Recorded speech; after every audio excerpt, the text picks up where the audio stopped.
నమస్తే, welcome to Sunrise Car Care Vijayawada. ఇవాళ వచ్చేసి మా దగ్గరగా టయోటా ఇతిహాస్ అయితే రావడం జరిగింది ఫ్రెండ్స్. మనమైతే దీనికి బ్యాక్ పోర్షన్ డ్యామేజ్ అయింది. లారీ అనేది గుద్దితే మొత్తం బ్యాక్ బంపర్, డిక్కీ, మొత్తం లోయర్ ప్యానల్ అనేది బాగా లోపలికి వెళ్ళిపోయింది.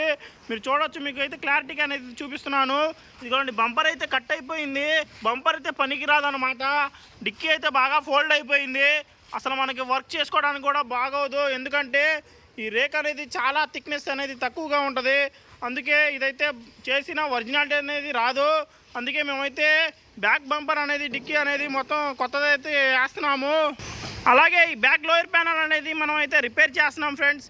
యాస్టీజ్గా కంపెనీ ప్రాసెస్గా ఎట్లా అయితే మనం పుల్లింగ్ చేసి రిపేర్ అయితే చేస్తామో సేమ్ అదే ప్రాసెస్గా మెజర్మెంట్స్ కూడా పెట్టి మనమైతే సేమ్ రిపేర్ అయితే చేస్తాం ఫ్రెండ్స్. దీనికి ఎక్దమ్ ఒరిజినాలిటీగా అయితే రావడం జరిగిద్ది. మనకైతే గ్యాపులు కానీ, బంపర్ గ్యాపులు కానీ మొత్తం ఎక్సలెంట్గా అయితే వచ్చింది ఫ్రెండ్స్. మీరైతే చూడండి, మొత్తం వీడియో అయితే అయ్యాక అయితే పెడతాను. అలాగే మా వీడియో అయితే చూస్తూ ఉండండి, సబ్స్క్రైబ్ అయితే చేయండి. మా వీడియో అయితే మీకు నచ్చినట్టయితే లైక్ చేయండి, సబ్స్క్రైబ్ చేయండి, షేర్ చేయండి. కొంటాను. జై హింద్ ఫ్రెండ్స్.